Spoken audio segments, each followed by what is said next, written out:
देखिए, आज हम लोग रेक्टेंगल के बारे में समझेंगे जिसको हम लोग बोलते हैं आयत। क्या बोलते हैं? आयत। साफ यहां पर बोला जा रहा है कि rectangle is the two dimension figure. शुरू में हम लोग पढ़े थे कि ये टू डायमेंशन फिगर है जिसको टू डायमेंशन डायमेट्रिकल फिगर कहते हैं, जिसका शेप जो होता है फोर साइडेड होता है। जिसका शेप क्या है? फोर साइडेड, चार भुजा से मिलकर बना होता है, साथ ही four vertex and four right angle. अगर हम बात कर ले तो इसके कहने का तात्पर्य ये है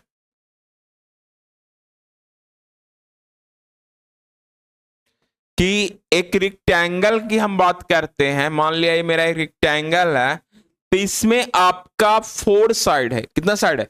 फोर साइड। और इसका नाम अगर हम देते हैं, इसको ए मानते हैं, इसको बी मानते हैं, इसको सी मानते हैं, इसको डी मानते हैं, तो यहां पर एबीसीडी एक रेक्टेंगल है। एबीसीडी क्या? एक रेक्टेंगल है।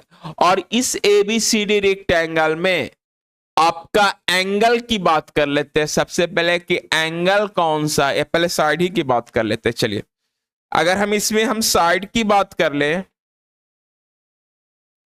साइड की बात कर ले, तो इसमें साइड आपका फोर साइड कौन कौन हो जाएगा? ए बी, फिर बी सी, फिर सी डी, और फिर ए डी या डी ए इसको कह सकते हैं।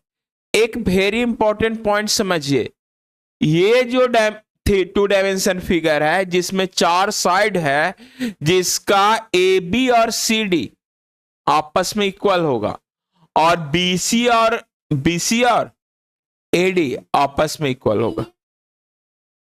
क्या बोले? ये साइड इस साइड के इक्वल होगा और ये साइड इस साइड के इक्वल होगा। और एक बात जान लीजिए, रेक्टेंगल में जो लॉन्गेस्ट साइड होता है, लॉन्गेस्ट साइड तुमको कौन दिख रहा है? ये वाला कि ये वाला? ये लाइन लॉन्गेस्ट दिख रहा है। तो जो लॉन्गेस्ट साइड होता है उसको हम लोग बोलते हैं लेंथ। क्या बोलते हैं? लेंथ। और लॉन्गेस्ट साइड को हम लोग एल के द्वारा सूचित करते हैं। It's donated by L. तो जब ये एल है तो ये भी आपका एल होगा। ये इसका शॉर्टेस्ट साइड है तो इसको हम लोग वाइड या ब्रेथ बोलते हैं। इसको हम लोग बी से लिखेंगे। किससे लिखेंगे? बी से। डब्ल्यू भी लिख सकते हैं, कहीं बी भी लिखते हैं, लेकिन बी ऐसे इसका उपयोग किया जाता है। ठीक है, तो हम लोग देख लिए इसमें कितना साइड हो गया? चार साइड। और ये दोनों साइड इक्वल, यानी कि ये दो गो लेंथ और दो गो ब्रेथ। क्लियर? अब इसकी हम वर्टेक्स की बात कर ले, तो इसमें वर्टेक्स, नंबर ऑफ वर्टेक्स की बात किया जाए तो इसमें नंबर ऑफ वर्टेक्स भी आपका होगा कितना? फोर। नंबर ऑफ वर्टेक्स कितना होगा? फोर। और वो कौन कौन होंगे? तो इसका वर्टेक्स हो जाएगा A B C and D. ये इसका वर्टेक्स हो गया। A B C and D इसका क्या कहलाएगा? वर्टेक्स कहलाएगा। क्लियर? नेक्स्ट पॉइंट याद रखिएगा। अब इसमें बोला गया इसकी एंगल की बात किया जाए। एंगल, तो इसका जो एंगल्स होते हैं वो 90 डिग्री का होते हैं। और इसमें एंगल्स 90 डिग्री वाला कौन कौन बन रहा है? तो देखो, यहां का ये एंगल बन रहा है, यहां ये एंगल बन रहा है, यहां एंगल बन रहा है, और यहां एंगल बन रहा है। ये इसका एंगल है। अगर इस एंगल का हम नाम लिखना चाहें तो क्या लिखेंगे? बोलिएगा। एंगल, इसको दर्शाना है तो कहां से शुरू करेंगे? D A B, D A B. अब बी को दर्शाना है तो कहां से शुरू करेंगे? ए बी, इसके बाद B C D, angle B C D, और फिर angle C D A, angle C D A. और ये सारा का सारा आपका बराबर एंगल होगा और इसका मान होगा, इसका वैल्यू होगा कितना डिग्री का? 90 डिग्री का। क्लियर? कोई दिक्कत यहां पर? तो इसमें हमने देखा कितना साइड? Four side. वर्टेक्स कितना? Four vertex. और एंगल कितना? Four angle. सारा एंगल 90 डिग्री का। और सारा साइड इक्वल नहीं, दो साइड इक्वल, दो longest side equal and two shortest side. Longest side को हम लोग क्या बोले? लेंथ, और शॉर्टेस्ट साइड को ब्रेथ। यहां तक क्लियर है? चलिए आगे देखिए, अगर हम बात कर लें एक रेक्टेंगल की, तो रेक्टेंगल के अंदर जो इसका जो एंगल बनते हैं, ये एंगल और ये एंगल, ये सारा आपका 90 डिग्री होगा। और इसी के साथ साथ ये कॉन्ग्रेंट भी होगा। ठीक है, इसके बाद अगर हम बात करते हैं तो इसी रेक्टेंगल के अंदर ये ए बी सी डी एक रेक्टेंगल है, तो इसके अपोजिट साइड जो होंगे वो पैरेलल और इक्वल होंगे। अपोजिट साइड पैरेलल का मतलब कि एडी जो है वो इक्वल होगा बीसी का।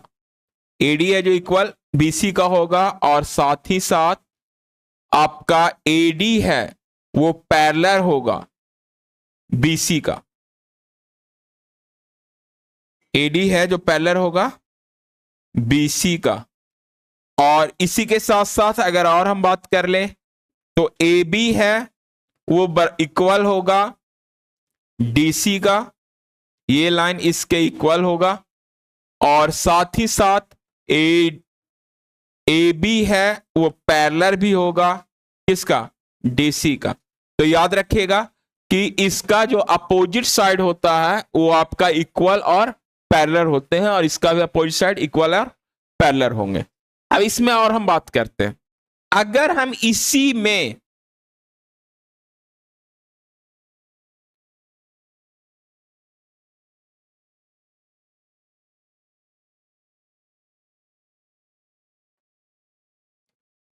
एक लाइन यहां से ऐसे खींच दिए,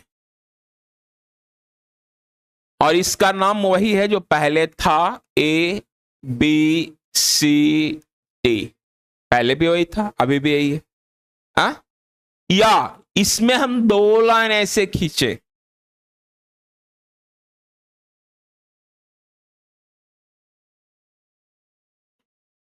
और इसका भी नाम वही रहने देते हैं, अच्छा रहेगा, ए बी सी डी। तो पता है ये जो लाइन हमने खींचा, इस लाइन का नाम क्या है? इस लाइन का क्या नाम है? डायगोनल। इस लाइन का क्या नाम है? डायगोनल। और डायगोनल जो होता है, यहां देखिए, the two diagonal are equal in length bisect to each other and points. मतलब कहने का तात्पर्य मेरा ये है कि अगर हम एक रेक्टेंगल को लिए, क्या लिए? एक रेक्टेंगल लिया गया, और इसमें जो हमने डायगोनल खींचा, एक डायगोनल और ये दूसरा डायगोनल, इसमें दो डायगोनल हुआ जिसका नाम हमने ए बी सी डी दिया। और इसमें जो डायगोनल आपका हो गया, कौन कौन हो गया? पहला तो हो जाएगा ए सी, और दूसरा हो जाएगा बी डी। और ये दोनों डायगोनल का जो लेंथ होगा आपस में इक्वल हो, दोनों डायगोनल का लेंथ आपस में इक्वल होगा। साफ कह रहा है कि two diagonal are equal in length, दोनों डायगोनल का लेंथ इक्वल है। फिर कह रहा and bisect to each other. Bisect का मतलब होता है दो बराबर भागों में बांटना, मतलब कि यहां से यहां की लंबाई और यहां से यहां की लंबाई आपस में बराबर होगा। अगर हम and there the intersect a middle point, और ये जो है एक दूसरे को मिडिल पॉइंट पर बाइसेक्ट करता, एक दूसरे को कहां बाइसेक्ट करता है? Middle point. तब मिडिल पॉइंट वह पॉइंट होता है जहां से इस ओर, जहां से इस ओर, जहां से इस ओर, जहां से इस ओर सारी दूरियां आपस में इक्वल होता। यानी कि अगर यहां पर हम ओ देते हैं, क्या देते हैं? ओ, तो इसके हिसाब से AC है जो दो भाग में बैठेगा, और BD है जो दो भाग में। AC का दो भाग कौन कौन हो जाएगा? AO और दूसरा OC। पहला AO और दूसरा OC। अब BD है जो दो भाग में बैठेगा, वो कौन कौन हो जाएगा? BO और दूसरा OD। बोलिए, कोई दिक्कत है इसमें? अब एक वेरी इंपॉर्टेंट पॉइंट, ये जो दो भागों में बटा बाबू, ये दोनों आपस में बराबर होगा, ये दोनों आपस में बराबर होगा, क्योंकि साफ कह रहा है बाइसेक्ट टू ईच अदर, एक दूसरे को दो बराबर भागों में बांट रहा है। लेकिन जबकि AC बराबर था BD का, तो इसके हिसाब से ये चारों आपस में क्या हो जाएंगे, बराबर हो जाए। समझे, चारों आपस में क्या हो जाएंगे, बराबर हो जाएंगे। यहां तक कोई दिक्कत है, इस पॉइंट को समझे। अब देखिए जो हम पीछे आपको समझाना चाह रहे थे उस पर चलते हैं। जैसे एक डायगोनल हमने लिया, तो एक डायगोनल इसको 2 इक्वल पार्ट में डिवाइड किया, एक डायगोनल इसको कितने इक्वल पार्ट में डिवाइड किया, 2 इक्वल पार्ट में। कितने इक्वल पार्ट में, 2 इक्वल पार्ट में। और अगर हमने दोनों डायगोनल खींच दिया तो देखो एक डायगोनल, इसकी खास बात था कि एक डायगोनल 2 इक्वल पार्ट में डिवाइड किया, लेकिन अगर दो वो डायगोनल खींचेंगे तो 4 इक्वल पार्ट नहीं होगा। क्या होगा, 4 इक्वल पार्ट नहीं होगा। पीछे हम लोग पढ़े थे, क्या पढ़े थे कि अगर हम स्क्वायर में पढ़े थे कि दो डायगोनल है उसको 4 बराबर भागों में बांटता है। दो डायगोनल कितना भागों में बांटता है, 4 बराबर। यहां 4 भाग में जरूर बटेगा, लेकिन चारों का चारों भाग बराबर नहीं होगा। अब इसमें 4 पार्ट कौन कौन हो जाएगा, इसको मान लेते हैं फर्स्ट पार्ट, इसको मान लेते हैं सेकंड पार्ट, इसको मान लेते हैं थर्ड पार्ट, और इसको मान लेते हैं फोर्थ पार्ट। ये 4 पार्ट तो है, लेकिन चारों पार्ट आपस में बराबर नहीं है, लेकिन दो पार्ट आपस में बराबर है। दो पार्ट आपस में बराबर कहने का मतलब, अगर लेंथ के अकॉर्डिंग है, ये ब्रेथ के अकॉर्डिंग है, तो लेंथ के अकॉर्डिंग का पार्ट, यानी कि part 1 first part equal to third part, और सेकेंड पार्ट इक्वल टू कितना पार्ट, फोर्थ पार्ट। एक second,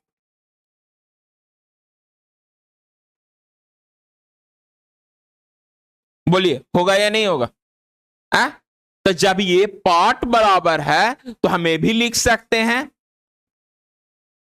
area of first part equal to area of third part, और area of second part equal to area of fourth part. होगा या नहीं होगा, होगा या नहीं होगा। और ये दोनों पार्ट आपस में बराबर है, यानी कि इसमें सीधा समझ लीजिए कि रेक्टेंगल में एक डायगोनल खींचने पर इसको 2 त्रिभुज में डिवाइड करता है। कितने त्रिभुज में, और 2 डायगोनल खींचने पर इसमें कितना त्रिभुज बना, 4। कितना त्रिभुज बना, 4। बोलिए यहां तक क्लियर है, समझो बात को। मेन इंपॉर्टेंट पॉइंट्स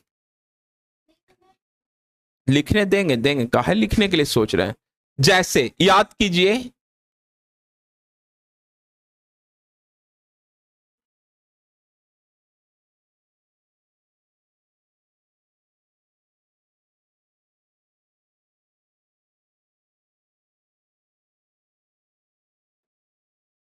ABCD, ये बना, ये डायगोनल से कटा। याद कीजिए क्या बताए थे कि डायगोनल के द्वारा यहां का जो एंगल होता है वो बनता है, कितना बनता था, 90 डिग्री। उसमें ये एंगल 1, ये एंगल 2, ये एंगल 3 और एंगल 4। अब angle 1 plus angle 2 plus angle 3 plus angle 4 बराबर 360 होगा, बराबर 360 होगा। लेकिन ये सारा 90 डिग्री नहीं होगा। पिछले स्क्वायर में हम लोग क्या देखे थे, सब 90 डिग्री का होता था कि नहीं होता था, लेकिन यहां पर ये 90 डिग्री नहीं होगा। तो होगा क्या, इसको समझिएगा। अभी देखो ये आपका क्या था, लेंथ, और ये आपका क्या था, ब्रेथ, यही ना था। तो याद रखिए लेंथ के अकॉर्डिंग टू लेंथ, लेंथ के अकॉर्डिंग एंगल कितना 2 और एंगल 4 आपस में बराबर होगा। लेंथ के अकॉर्डिंग एंगल 2 और एंगल 4, ये एंगल और ये एंगल आपस में क्या होंगे बराबर। और ब्रेथ के अकॉर्डिंग एंगल 1 और एंगल 3 आपस में बराबर होंगे।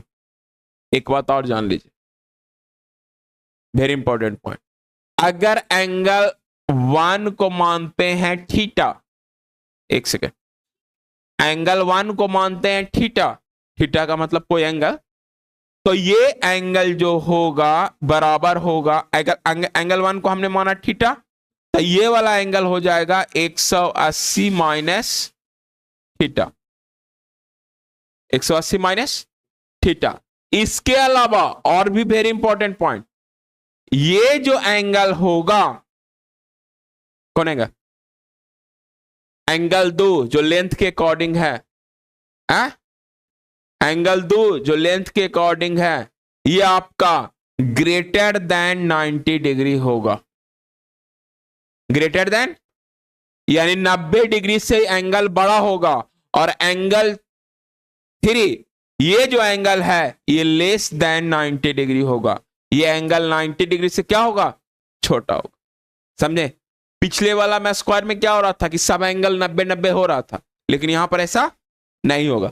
यहां पर जो लेंथ होता है, जो लॉन्गेस्ट साइड होता है, सबसे बड़ी भुजा, और ट्रायंगल के रूल पढ़ेंगे आगे, तो जो जितना बड़ा भुजा रहेगा उसके सामने का एंगल उतना बड़ा रहेगा, और जो जितना छोटा भुजा रहेगा उसका एंगल उतना छोटा होगा। हम बोले कि अगर हम इसको थीटा मानते हैं तो ये वाला क्या हो जाएगा 180 माइनस थीटा हो जाएगा, 180 माइनस थीटा होगा। कहे कि यहां से यहां तक जो एंगल बनता है ये पूरा 180 डिग्री का एंगल बनता है, और नीचे भी 180 180 कितना हो गया 360, पूरा एंगल 360 होता है ना।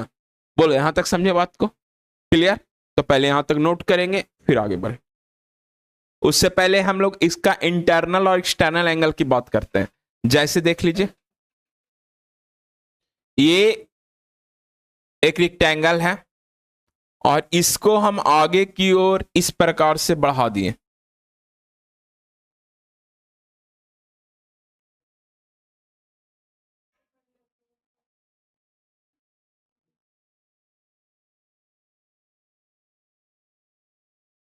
बढ़ा दिए, नाम भी दे देते हैं ए बी सी और डी। यहां देखिए, एक एंगल यहां बना, एक एंगल यहां बना, एक एंगल यहां बना, और एक एंगल यहां बना। एक एंगल यहां भी बना, एक एंगल यहां बना, एक एंगल यहां बना, और एक एंगल 5 6 7 और ये 8 एंगल बना। इसमें ध्यान से देखिए, angle 1 equal to angle 2 equal to angle 3 equal to angle 4 equal to 90 degree.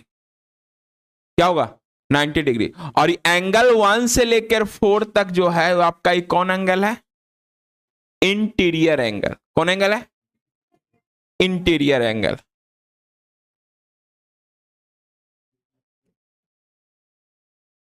और angle 6 equal to angle 7 equal to angle 8 equal to angle 9 equal to A भी हो, सॉरी 8 5 6 7 8 एंगल 5 एंगल 6 एंगल 7 और angle 8, ये भी आपका किसके बराबर होगा 90 डिग्री के बराबर होगा। और ये आपका है कौन सा एंगल? Exterior angles. कौन सा एंगल है? Exterior angle. एक वेरी इंपॉर्टेंट पॉइंट याद रखिएगा, एक इंटीरियर एंगल और एक एक्सटीरियर एंगल का जो सम कितना होता है 180। कितना होता है 180।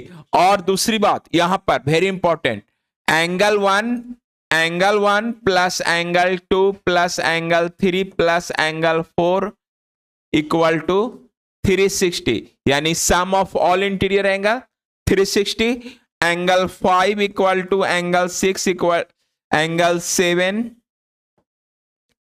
प्लस एंगल 8, और इसका जो सम होगा ये भी आपका कितना होगा 360, यानी कि सम ऑफ ऑल इंटरनल एंगल 360 और सम ऑफ ऑल एक्सटर्नल एंगल 360, दोनों का सम कितना होता है 360 होगा। इसके बाद खास पॉइंट याद रखना है कि एंगल 1 और इसका इंटरनल है, एक्सटर्नल कौन होगा एंगल 5, एंगल 2 का एंगल 6, एंगल 3 का एंगल 7, एंगल 4 का